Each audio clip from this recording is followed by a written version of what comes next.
we that we should think to escape this common destiny of all things, that we should resent this final blow of fate called death? And Donne's contemporary, John Burroughs, affirmed the laws of life and death are as they should be. The laws of matter and force are as they should be. I have had life on those terms, and somewhere, somehow, the course of nature is justified. I shall not be in that grave where you bury my body. I shall be diffused in the soil, in the air, in the sunshine, in the hearts of those who love me, in all the living and flowing currents of the world. My elements and my forces go back into the original sources out of which they came. And these sources are perennial in this vast, wonderful, divine cosmos. The laws of life and death are as they should and must be.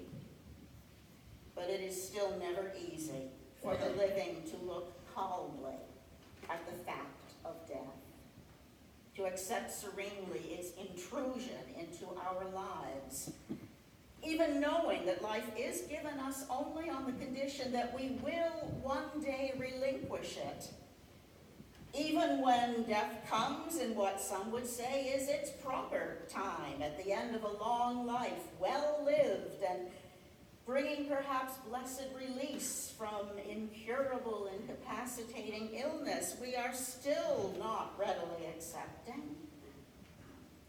Robert Frost wrote, I had not taken the first step in knowledge. I had not learned to let go with the hands, as still I have not learned to let go with the heart, and have no wish to with the heart, nor need that I can see. The mind is not the heart. I may yet live as I know others live, to wish in vain to let go with the mind, of cares at night to sleep, but nothing tells me that I need to let go with the heart. And Frost is correct. We need not let go with the heart. Nor would we want to. Hearts ache with mourning only where love has been living. Our tears are tributes to that love. Our grief is not for Lou, but rather for ourselves and for one another, for those who now must go on remembering Lou, but without him. And there are no words for how much we're going to already miss Lou. His wit, his insight, his intelligence, his warmth and his kindness, his willingness to give so much of himself in service to others. That list is so long, a demonstration of passions and ideals and commitments and actions to live into the world the values of justice, generosity, radical hospitality, education, compassion. The words that Robert Ingersoll spoke at his brother's burial could have been written for Lou. He was a worshiper of liberty, a friend of the oppressed. 1,000 times I have heard him quote these words, "For justice, all place a temple, and all season summer." He believed that happiness was the only good, reason was the only torch, justice the only worship, humanity the only religion, and love the only priest. He added to the sum of human joy, and were everyone to whom he did some loving service to bring a blossom to his grave, he would sleep beneath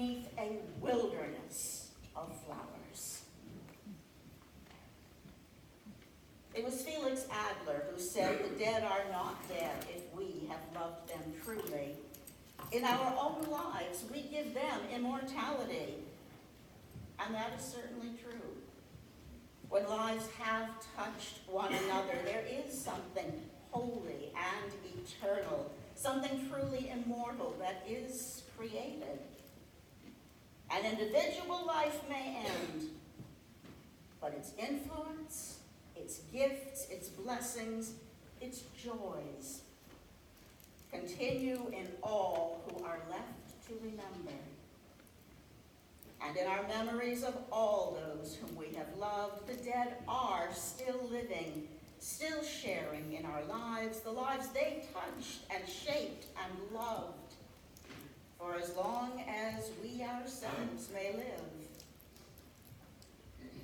And those who knew Lou at different times in our lives or his, through family or longtime friendships or through work or the church or demonstrating on behalf of the ACA, we all have different memories. And together we keep among ourselves the spirit of a most remarkable man.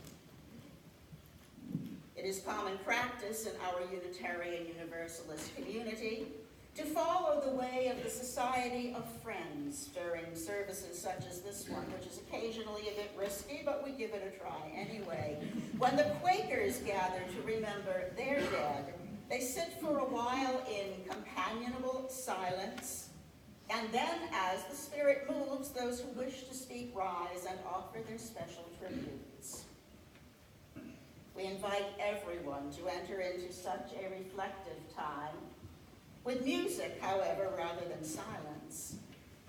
And after the interlude, if there are any who wish to speak, after the family's words have been shared, as time permits, I'll invite you to stand, and for as long as we have time, we will share our tributes.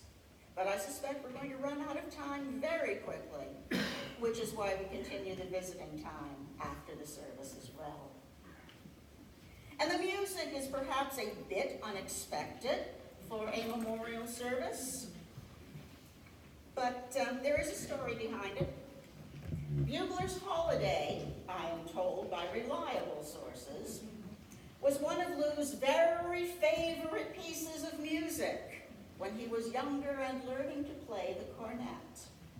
He took special delight, I am told, although I find it hard to imagine, being the youngest and therefore able to get away with such things, in playing Bugler's Holiday over and over and over and over again in a special concerted effort to drive his sisters nuts. Let it be noted that that is not our intention.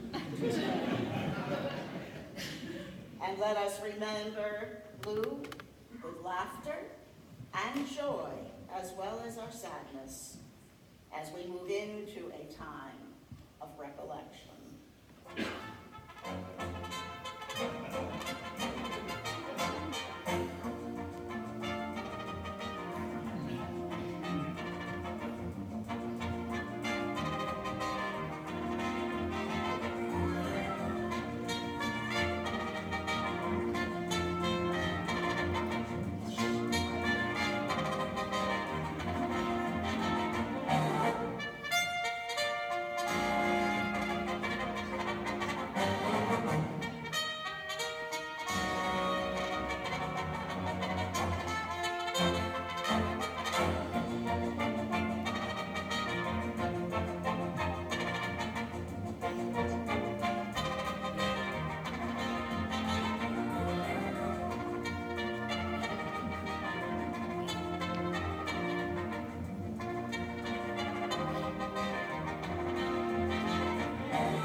Jean, did you want to read your words, or is there someone who's going to come up and do that, or would you like me to?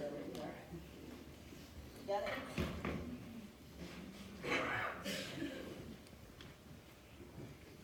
So I'm Carrie, I'm Lou's daughter-in-law, and I'm going to be reading Jean's words. Lou was a very complex person. Many of you knew that he was an atheist, and yet his mother was a pope. Her maiden name was June Marie Pope. He was the only son in a farming family, and yet he became an attorney.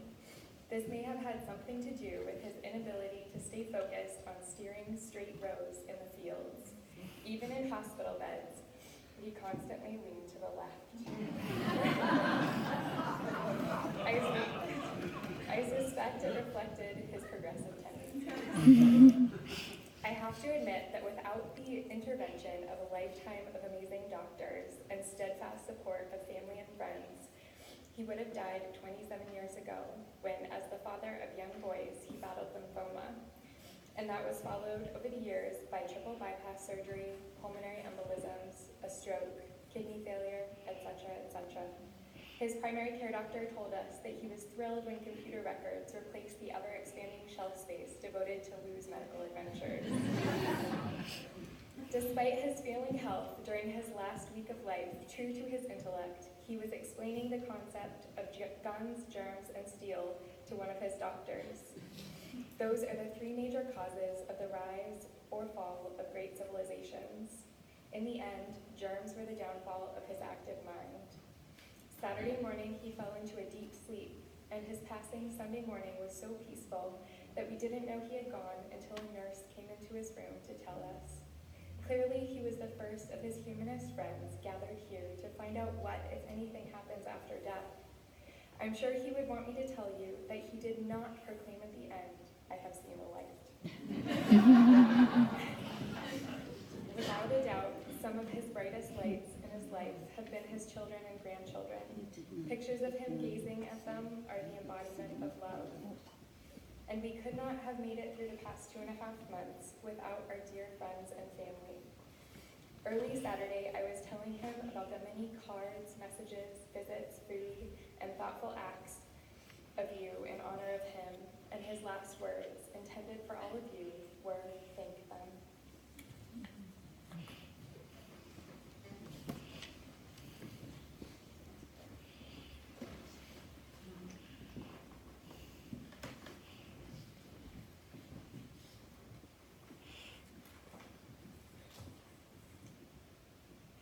Generally speaking, you don't really have a choice whether you love your parents or not.